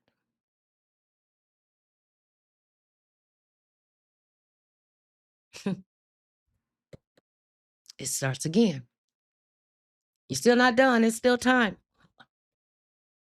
Time for what now? Time for what now? What now? I need you to start a morning show. Morning show. About what? Listen, anybody that knows me prior to this, last couple of years, I've worked remotely. Because remember when I shared with you guys that I told them, listen, I'm moving from Florida to Houston, and I hope that you will allow me to work remotely, but your decision is not going to affect my decision to relocate. Well, they did. So since 2014, since 2014, I've been working remotely. So my commute is from my bed, boom, to the computer. That's my commute since 2004. Snooze, since I have to clock in at 7, my time to get up for work is 6:50 a.m. Right? So hold up. You mean to tell me you want me to start a morning show at 5:30 a.m. and I don't have to be logged in until 7 o'clock? Right. Fought it. Mind you, the channel's changed over at this point. I'm putting things up there, on prayer watches. The channel's continuing to grow. I'm looking at the video and I'm like, wow, 21,000 people watched that video. Okay. All right now. But so I fought it and fought it. And I remember telling a friend of mine, I said, here's what I'm going to do. I'm going to tell somebody that never remembers stuff, right? I'm going to tell. That's who I'm going to tell about this plan. On April 1st, I'm going to start this thing. April Fool's Day. I'm going to start this because I ain't got to worry about it because ain't nobody going to remember that I said I was going to start it. And I'm going to be able to roll over and go on back to sleep. So I wake up. Man, why my phone go bing? Who in the world? Now, all of a sudden, the friend who never remember anything, that have to write down everything so she don't leave no parts out the story, happened to remember that morning, texted me, talking about, didn't you say you were starting today? Yeah. If you guys go back and look, I called myself Frazzle Cat during that time. I had blue lighting in the background. I had my little coffee mug, but we started. And that is how First Light Reflection came to be. God said, here's what I need you to do. We need transfer. Here's what I need you to do. The only thing I need you to do is show people me. Show them, remind them of who I am through your testimony, through the things that you have been through. It is your only job is to encourage and uplift. My job as the Holy Spirit is transformation. That's not your job, Tora. I said, okay, all right. Let me tell y'all. If I could sit since the start of this journey, every season of obedience that I came into, the things and the way that God moved from making that decision to say, you know what? I'm going to lace up those Gideon boots and I'm going to go back through every nasty, horrible memory, word, thought, deed that I've said to anyone.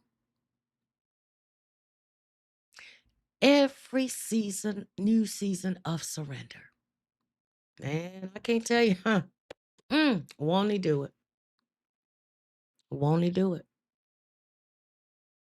Even down to, you guys remember we took off? I took off, when was that? September for a few weeks because I had to have a surgery. And I said, listen, Lord, I don't know how I'm going to pay for any of this, but I'm going to need you to make this happen because I need this. And I share this because there were many mornings, there's several people on here that know, where my entire face felt like it was about to explode. And the only time that my mouth did not hurt was when I would sit here and I would hit that go live button. There was no pain. None. If G's still there in the chat, he'll tell you there will be some times when I'd be running around the church in so much pain, teeth crumbling in the back of my mouth. Let me tell y'all something. When I told God, I said, listen, I need this done. And it's not an ultimatum. It's not, but I need this done. It's not an option at this point. Let me tell y'all something. I get a call. And the financial increase that came over my life was actually 3 times more than I needed to be able to make this payment for this smile, right? Listen to me now. People that know me personally, they're in this chat, they'll tell you I get an increase that's 3 times more than what I needed. Listen. Even down to this house. During that season of surrender, when I said, Lord, whatever it is that you'd have me to do, I was in an apartment prior to this. Those that know me know that you can literally take your food, dump it on my floor, and it's not going to be a grit of dust in it. You can literally sit there with your fork. You can take a white napkin and wipe across my floor, and it's going to remain white. That's how there's no cone of cleanliness. Hey, I can turn this camera any direction. Everything is in its proper place. There's no cone of cleanliness in here. This apartment became so infested with every unknown bug and thing that Houston had to offer. And it took me a while for God to realize that God was telling me, I'm trying to give you an increase. I'm trying to, okay, you don't want to move on your own. I'm going to make you move. I'm going to make you move. There's a few people in the chat that can say, yeah, this is a true story. I mean, to the point where I'm fighting with the maintenance people. We have called every pet. One night, my daughter and I, we went to Walmart. I left with so many different, every kind of borax, chemical, Raid, everything. When you passed the front of my apartment, you had, because it was so many different sprays mixed in there. Nothing helped. But let me tell y'all, I had 2 days left, and I had to let that apartment know. Am I giving my notice? Going month to month? And I'm like, Lord, you're going to have to do this. So about 1 o'clock in the morning, I'm looking, and this house pops up. I'm like, hold up. Wait a minute. So I messaged my realtor. Boom, boom, boom, boom, boom. First thing the next morning, she messages me. Oh, man. Yeah, it was time to move. It was time to move. We come look at this place. Mind you, I had 2 days that day. I'm down to 1 day now. I had to let them know what I was going to do. My daughter gets off work. We come back over. The realtor pops the code thing so we can come in and look at it without her. All right. Man, let me tell y'all something. We get back home, and it says, under contract. Me and my daughter both just fall across the bed. I lay across that bed distraught. It wasn't even a minute. And I said, get up, get up, get up, get up. We're going to go get something to eat, and we ain't going to worry about this. We ain't going to worry about it. I'm on the phone. I was on the iPad that next day talking with Sandra. I called the company. Where you at, Sam? On the phone talking with Sandra. Call the company. Lady answers. Yes. I say, yeah, I'm calling about boom, boom, boom, boom, boom. Oh, that contract immediately fell through. They were denied immediately. Did you already send us an application, honey? Yes. Would you like me to run that right? Hold on, I'll be right back. Man, when that lady came back and said, man, it's yours. The way I jumped up from that desk and shouted and hollered, when I say seasons of surrender, God has not failed me yet. I have not looked back from whence I came. Hmm. Listen, now this is the part that really got me. Moving day. I'm expecting these people to show up in one of them little box trucks, right? There you go. I'm standing out front waiting on them. They said, ma'am, we coming around the corner. I'm like, come on, get me up out of here. When I say each box, seriously, each box had no less then 2 rolls of tape and duct tape, and then we even cellophane because I wasn't bringing nothing with me. I had a brand new, almost $3,500 sectional. That sectional, one of the neighbors, they came over and they were like, "You getting ready?" "Yes." "How much you want?" "I don't want nothing. I'm just not taking it with me. But you know this apartment complex. You see what's going on in here. If you want to risk putting it in your apartment, it's yours. It's brand new and it's yours." Let me tell y'all, when that moving truck turned that corner, it was a full 18-wheeler, red, white, and blue. I took pictures of it. The tires on this 18-wheeler, they weren't nasty and they weren't dirty. I mean, they were glistening, almost blinding. And when those men said, "Ma'am, you ready?" I said, "Hey, let's go." When they opened that apartment door and everything was stacked there ready to go, boom, boom, boom. They had that stuff loaded in that truck in under 30 minutes. When we rolled up here, listen, I'm telling you about seasons of obedience and turning away from those things that the devil wants to make you believe are your identity and who you are. When you turn away from those things and go into those seasons of obedience, man, we rolled up here.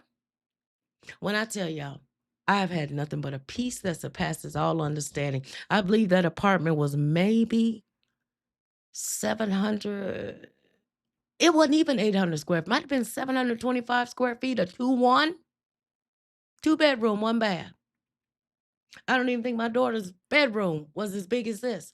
My bedroom was my bedroom, my work office in the front with a long desk that Sandra's brother-in-law actually built. And in the corner was the recording studio where I would go live and stream from. If you look at any of those old videos, that was from the corner of my little 700 some square foot apartment that Laura says, "Time to go, time to go." Man, man, man. To 3,000 and some square feet. Bathroom, I don't even have to go down and be like, "Man, I forgot about that bathroom down there." Man, listen, listen. Obedience, obedience. So I know I've held y'all a lot longer than I planned. I said I was gonna only be here for about an hour. Listen, exceedingly abundantly blessing that God promised. And when I'm telling you, He came through and continues to come through with every step and every season of obedience. So therefore, I can't follow no man. I can't. When they say, "Tora, do your channel," no, no, no, no. You do what you want with your channel. I only move when the cloud moves, when the Holy Spirit says move around here. Now you do what you want with your channel. You do it how they say that. No, I can't follow they. No. So fam, before I jump out of here, I pray, and I know I had to move through. I mean, it's so much. I could literally be on here about a whole week to fill in all of the parts, if not longer. mm. Yeah, any questions? Any questions for me? Any questions? And when I say, mm, that one of the questions I get is, do you have any thoughts? Do you have any desire? No, no, not none, not nary. I mean, I am at such a peaceful place in my life. And when people say, what I was going to say earlier, some people say, "What did you do?" I didn't do anything. When God stepped in and started to speak, when it started with Him revealing to me seeing a reflection of myself. So when I say what God revealed, it truly changed everything. But I had to walk back through every ounce of pain, every memory to be able to make it to this point to where I am, to be able to take all of those things that my grandma, and I'm like, mm, that's what she meant. Being able to now see, hear, and that's why I say, this is a dangerous position for the wrong person, because many people are out there are prophesying in his name. And there will come that day when he says, "Depart from me, I do not know you." There are people out there that are charging people ridiculous amounts of money. I have a prophecy for you. Huh. Hmm. I see, I hear, I feel. Let me tell you one thing. The Spirit has never led me wrong. There'll be times, there was an incident last week. I had to go to a follow-up appointment. And on my way to the dentist, the Spirit said, "This is what I need you to do." I said, "Okay." Because I did it at the right time. Come on now. Hmm. Right, prophet line. Come on now. Hmm. Someone was blessed. There's been times, there's many times when the Spirit says, "This is what's going on. You need to call so-and-so and so-and-so, and this is what you need to say." I used to have a friend of mine that used to tell me, call me. I'd be like, "What you want?" "Tora, I need your crystal ball." Hey, it don't work like that. It don't work like that. God shows me what he wants to show me when he's ready for me to see it. And he tells me exactly how to move. Think about the lessons. Think about this. I was telling someone the other day, with all of the breaks, with the First Light Reflection devotionals, if I were not obedient to take those breaks and reroute when he tells me to take them, the lessons in the morning would not line up for who needs to hear when they need to hear. Seasons of obedience. Matter of fact, there was one last week, and I just sat on the edge of the bed thinking, if I had pushed forward and I had not taken that break during Thanksgiving, that lesson wouldn't have fallen where it needed to fall. Seasons of obedience. So just sharing these things so you understand the true power of trusting and obeying. That's it. There's no other way. Trust and obey. There is no other way to be happy in Jesus but to trust and obey. Trust God. And when you are still long enough to hear that still small voice, when you think you've strayed too far away, he's there. He stands at the door and he knocks, but he waits on you to open that door. So nobody can ever tell me, "Oh, I strayed too far away. I've done this, I've done that." Hey, you guys see the thumbnail. 20 some years. 20 some years in that lifestyle, hiding. And when people ask, if I go somewhere to speak and they ask, the one thing that I say, I don't give no long bio. Let me sit there reading no 5-10 minute bio about I got this, then this. I ain't got time for that. The only thing that I can say is my only regret is that I didn't listen sooner. But had things not happened the way that God wanted them to happen, I wouldn't be where I am now. So I have to be thankful for that. Right? Everything has a time, everything has a season. So no matter what you've been through, no matter what you may be going through, how awful it was at that moment, because none of that was pleasant, but it was for God's glory. for encouragement and upliftment to someone else. Yolanda, number one sportscasteress in these YouTube streets. Show Manucci. Oh, yeah, show Manucci. All right. You have any questions, thoughts, concerns before I jump out of here? Right? The timing is always perfect. And the thing is, we have to consider what's the cost if I don't stick with the timing? You know, being a music major, timing was everything. Everything had a timing. Every half note, every quarter note, every eighth note, it was timing.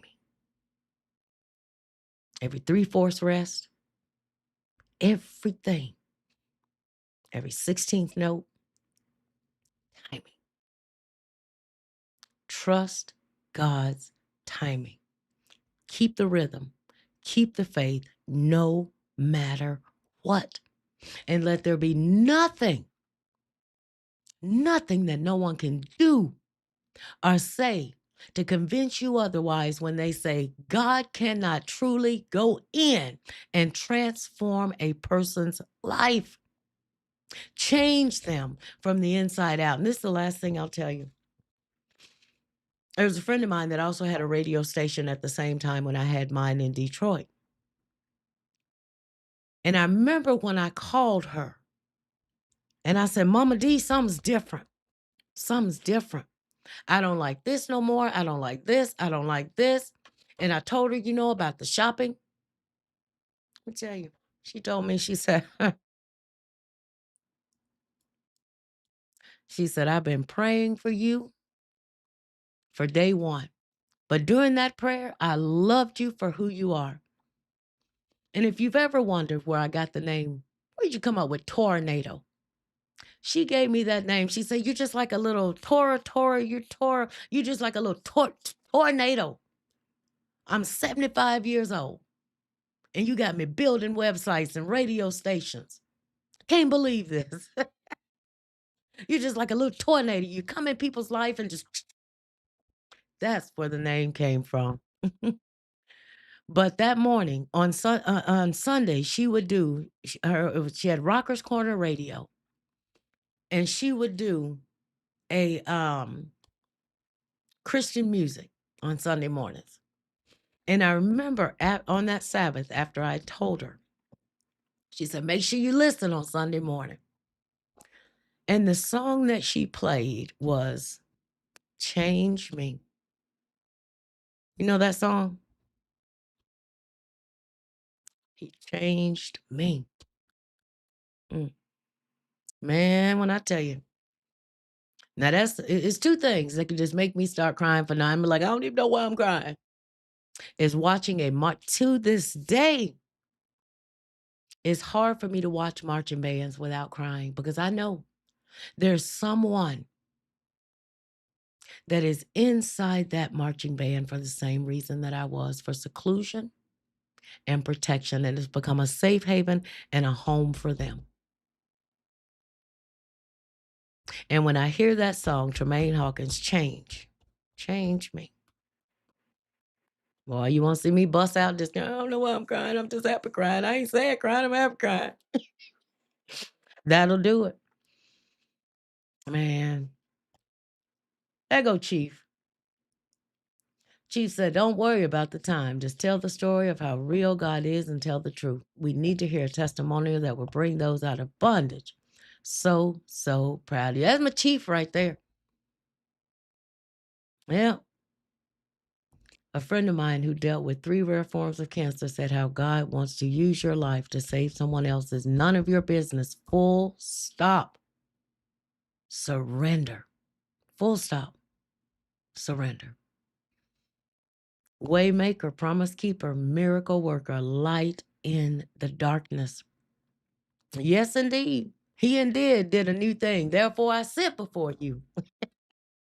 Man, I tell you, a wonderful change has come over me. And listen, ain't nothing no one can do or say to convince me otherwise to go back. Ain't happening. Mm-mm.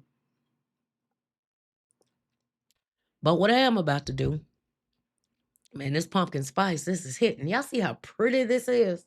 My goodness. Ooh, the Holy Spirit touched it himself. Mm. And it's just smooth. Man, that's good. That's good. Mm. You know, let me tell you one last part. Y'all want to hear one last part? Let me hope somebody right now. This is the part that, as I'm revising the book, I have to add this chapter in.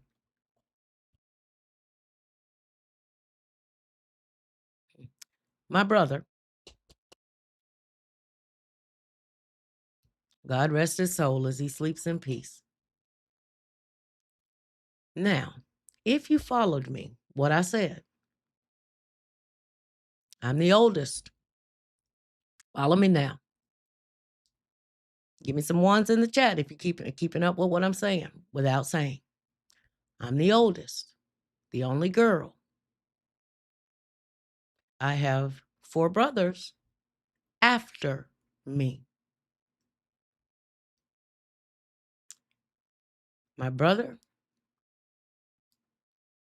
was in an accident several years back, and that day of reckoning came. Let me tell you, God will test you. See, the first test I thought was that speaking engagement, having to speak to that room of sex offenders. But God said, "No, I'm gonna test you again, just to see, just to see." So at my brother's service, who did I have to see? Are you following me? At my brother's service, who did I have to see? The caregiver. The caregiver. Been a long time since I saw him.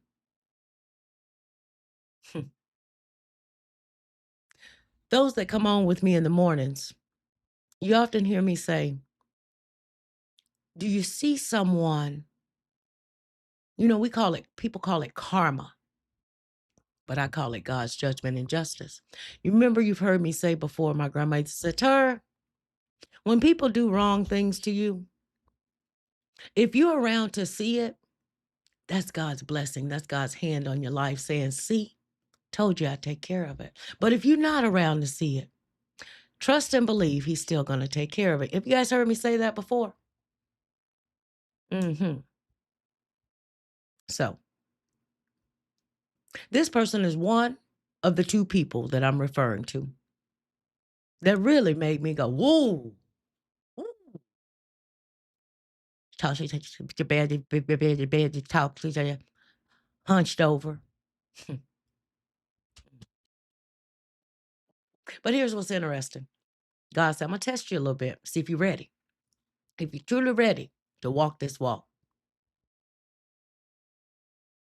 After the service, everyone's back at the hotel. We have what we call it the repast and all of that to get together. Everybody's out back poolside. He's in the corner. And you can feel someone looking at you. And I could see him the whole time from the time we made it there. And it's like, have you ever had someone look at you like they want to say something, but they're not sure what to say? So they're like, man, I don't know. You think all this family, all these people are around. And we're poolside after the service. And I look over, and there he sits over in the corner, sitting on one of the pool deck chairs, sitting just like this. So I get up to move. Now, one thing about, my daughter, when mama moves, she moved. So when I stood up, she stood up. When I walked, she walked. She right behind me. Call her my mini me. Everyone out on the pool, it was like a hush, a silence came over the pool deck. Because they're like, uh-oh, uh-oh. Let me tell y'all something. When I walked up on this man, he went to speak what speech he has. I said, no, no, no, no.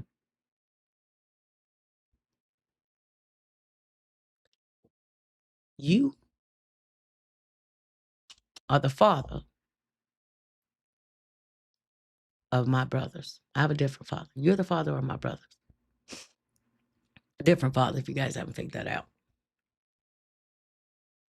Whatever you're trying to say to me, whatever it is that you want to say to me, I don't need to hear it. The only thing that I walked over here to say to you is I forgive you.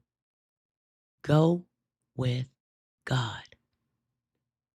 What you have to say to me releases to God because I don't need to hear it. I'm okay. Go with God and just know. And at that point, tears coming down. And I said, that's all I walked over here to say. Now, mind you, all the families out there, it's like a hush because many knew what had happened. They didn't know whether chairs or blows was going to, they didn't know. So that's the next chapter that I have to finish the book out with. Forgiveness.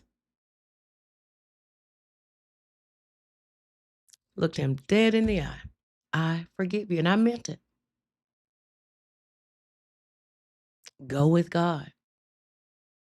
I'm okay. I'm okay. God's had me all the way. Man, and I went back up on the other side of the pool and it was like on Color Purple. Man, old Sophia's home now. Pass me some of that chicken over there in the peas. Come on, y'all. Let's have a good time out here. Mm-hmm. Yeah, true story. So when I say I have 2 PhDs, probably have done it, probably have it done to me. I don't teach to you guys. I don't speak to you guys things that I don't walk. You know, you have people that just, no. When I say I know, man, we could be here all night. The stories I could tell y'all. I know the power of God's hand. And it was like even more weight was lifted off. So there is no turning back, as the thumbnail shows and says. And you even notice, and I had the nerve to be wearing that big old cross, walking around. You know, I used to joke with my mama and be like, people think you got 5 boys. When I would show up at an event, because they rarely would see me. When I would show up somewhere, they'd be like, Deborah, we didn't know you had well, I think it's supposed to be a daughter, but it looks like a man, but man. Oh, man. Man, oh, man. Mm, mm. Yep, the grace of God. That's all I said was go with God. That was were my words. That's all I had to say. Go with God. I forgive you. But when I tell you, he's one of the 2 people that honestly, I'm like, Lord, Lord, okay, what else? What else? What else? Hmm. The other person is that person you guys hear me often talk about that I told you to begin the testimony that had me rolling in the floor. Oh, my life is over. My life is over. Hmm. When God says in his word that he will restore everything that the locusts have eaten, hmm, trust and believe. Just trust and believe. All right. Mm. Like I said, so many stories, so many different paths, walks. Maybe need to start doing a Thursday night quick story time, just so you guys can be encouraged and you can really, really see. God makes all things new. Our life, our witness, our words, our actions may be the only sermon some people will ever see. And the way that the church building and church denominations, because I truly believe we are the church. We are the church, not the building. We've lost Christianity because we've confused the church with denominations and with buildings. 144,000, is it a literal number? Where will God find so many? So our life, our witness, our talk, our encouragement may be the only sermon that some people will hear at this time in Earth's history, because there are people out there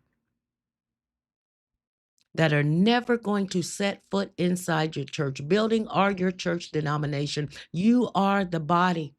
You are the church, the walking, living, breathing church. Use each and every day to be a sermon, to be a testimony. Remember, He didn't bring you this far. He didn't bring me that far. I could still be on one of those turn rows, waiting on my bones to be discovered, hopefully on that great getting up morning, when many will rise from the depths below. Many family members wondering where their family member is, whether their child, their husband, their son, and they didn't make it back. But even through the years of abuse, even through the grape, God had a reason. Use your testimony to be a sermon, to be a light in this dark world to someone, all right? That's my encouragement for you tonight. All right, I love y'all. I truly, truly do. I truly do. All right, I'm going to do one more check. Any questions? Any last things before I get out of here? All hearts and minds clear, one by one, two by two. The only church many will ever see. Look up the stats about how denominations, man, people aren't trying to hear that. I don't preach. I teach. And I teach through my actions. I try to teach through my character. And as I've said before, do I hold a pastoral counseling degree? Yes, I do. Do I hold a pastoral license? Yes, I do. Do I use that title? No, I don't. There's a few people that still say pastor, but they just hard-headed. That's between them and the Lord. One thing God shows me, you don't need a license or a paper. You are the sermon. So live your life. Speak your testimony. Right? Look up John Bunyan. See what they arrested him for when he wrote one of the most powerful books. And if you haven't watched the movie, go watch the movie, The Pilgrim's Progress. But so it means even more about the power of faith and testimony. Read why John Bunyan was incarcerated, was locked up in jail when he wrote that. And then it will mean a little bit more. The Pilgrim's Progress. Watch the movie. If you have children, grandchildren, watch the animated version of it. The Pilgrim's Progress by John Bunyan. He wrote that during the time when they arrested him. All right. D says, I love that movie. You know, I grew to love that movie even more when I found out what he had to go through because of a simple license. A license that man writes out. Then they got the nerve to charge you. I'm going to need you to pay me.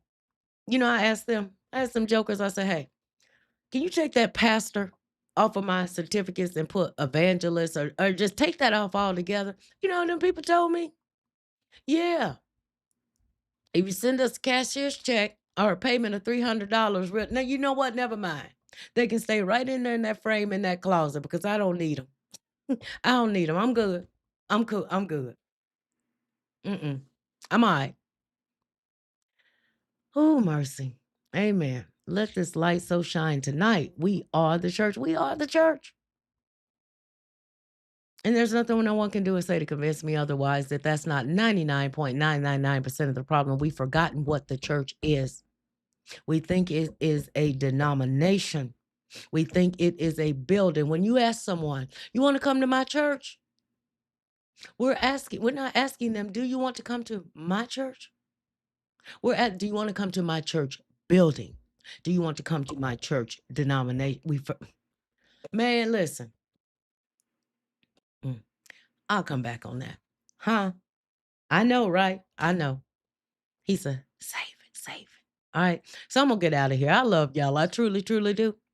Those that join me faithfully each weekday morning at 5:30 a.m. Central Standard Time, I'm going to see some of y'all then. All right. As we continue our walk through Proverbs, line upon line, precept upon precept, verse by verse. All right. I'll see y'all in the morning. All right. I love y'all. I do. I truly, truly do. All right. Going once. Make sure no more questions. Going once. Going twice. Just making sure. There we go. All right. Let's see. Whoop, time to go.